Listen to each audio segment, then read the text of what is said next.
ومن الحب ما قتل. هكذا بكى الأب ولده الشاب الذي كاد أن يكلفه حب الفهود آخر أنفاسه. رأى نور الحياة فلم يجد فيها من الألوان إلا الأصفر، فعشقه عند كل إشراقة شمس تطل على تلك القطعة من اليابسة وسط البحر. كان يقطع المشوار غير عابئا بمسافة بين دلما ودبي، فقط ليرضي فضولية العين بهدف قد يروي به ظمأ الحب للإمبراطور. إنه خالد الحمادي، الشاب الذي أصبح قلبه أسيرا لحب الأصفر، بينما جسده أسيرا لسرير المرض بسبب أغرب قصة عشق في تاريخ المدرجات. اليوم نرصد حالة أيضا جديدة، ويمكن حالة ما نبغي نسميها إنسانية كثر ما نسميها أيضا تختص في جانب التضحية والحب وأيضا الانتماء للأندية. شاب مواطن من دولة الإمارات يدعى أيضا خالد عبد الرحمن، عاشق لفريق الوصل. خبرنا خالد شو اللي صار. أول شيء تستاهل السلامة، نحن اليوم موجودين في مستشفى راشد في دبي. الله يسلمكم إن شاء الله يا رب. والله الحادث كان عبارة عن حادث سيارة انجلبت فيه، كنت جاي من أبو ظبي رايح لين الشمالية، انجلبت في المطر. من وين خالد؟ أنا من أبو ظبي. من دلمة؟ نعم. جزيرة دلمة. من جزيرة دلمة. أنت كنت رايح تبغى تشوف مباراة الوصل؟ الوصل الشباب. نعم. خبرني أكثر عن الحادث، شو اللي صار بالضبط؟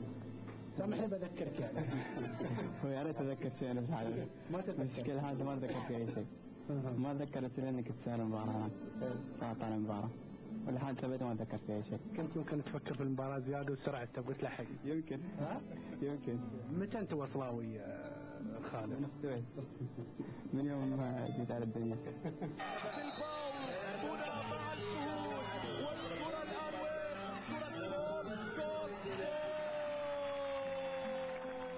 أنا أول شيء أشكرك أنت منظر، وأشكر أخ أحمد، وأشكر قناة دبي الرياضية على البادرة هاي، وأشكر لاعيبة نادي الوصل منهم علي محمود، واللاعيبة اللي موجودين برا الحين طبعا عيسى علي وخالد درويش طارق حسن وراشد عيسى طبعا بيوصلون الحين.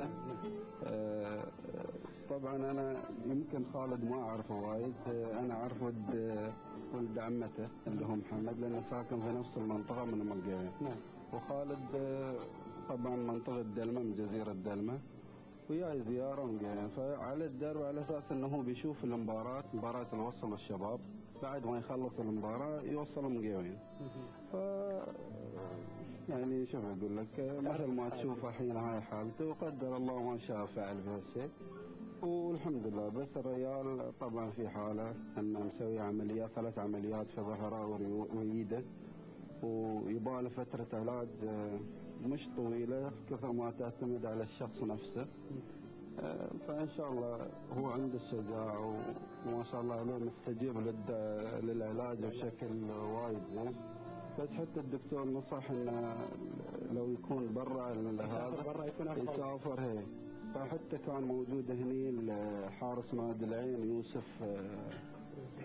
يوسف البيرك كان موجود وشجع خالد بشكل رهيب، وحتى نصحه قال لو توصل هناك وتحصل حد يسفرك على ألمانيا في نفس المكان، أعتقد أن حالتك ما راح تطول يعني الواحد يمكن يحبه في الرياضة يتعنى يعني اللي يشجع العين يتعنى للعين، واللي يشجع الوحدة يتعنى للوحدة، الرجال يشجع الوصل يتعنى للوصل. كل مباراة وين؟ قال دبي. عن طريق شو يسافر يعني؟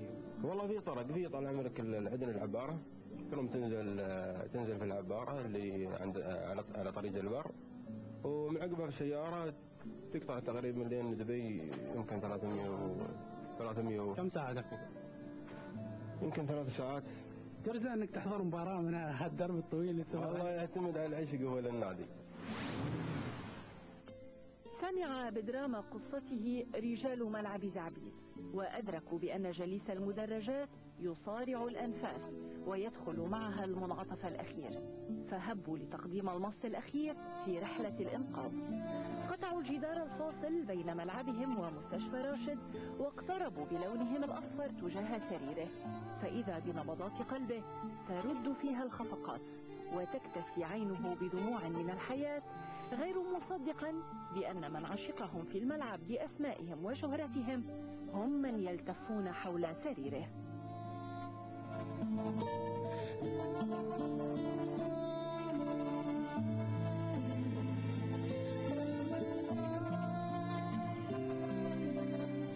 علي محمود، وأول الواصلين والزائرين أيضا لمثل هذه الحالات. علي، دائما الجانب الإنساني أنتم ما تنسون الجانب الاجتماعي أيضا، تواصلكم كلاعبين مع أيضا كل من يعشق فالينة الوصل. شو تقدر تقول في هالمناسبة وهذا الوضع أيضا؟ بسم الله الرحمن الرحيم. واشهد محمد السلام حق اخوي خالد. بالعكس يعني انا كلاعب نادي الوصل وبالنيابه عن باقي اللعيبه وعن الاداره وعن مجلس الاداره وعن اللعيبه كلهم، يعني اني اكون اليوم متواجد في مستشفى راشد وازور المشجع الوصلاوي خالد وتحمد بالسلامه. واكيد هذا شيء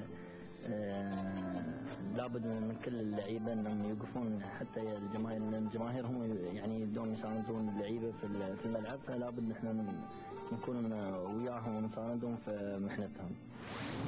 أنا أول ما سويت حق لعيبة نادي الوصل وكلمتهم إن الرجال على أساس إنه جاي من دلمة وقاطع مسافة أكثر عن 400 كيلو وجاي يشوف المباراة منهم على طول. كل واحد أكلمه كان يقول أحسن من أروح مركز أو أروح هذا، هي أزور لا أو حد من جمهوري وحد هذا، ويعني كلهم استجابوا هذا. حتى اتصال بريفيرا، ويعني تخيل إنه ريفيرا مش مواطن أجنبي، واحد من الجمهور فاتصل بي يعتذر يوعدني إنه باكر يكون موجود هني بيجي مع طبعا آل حميد.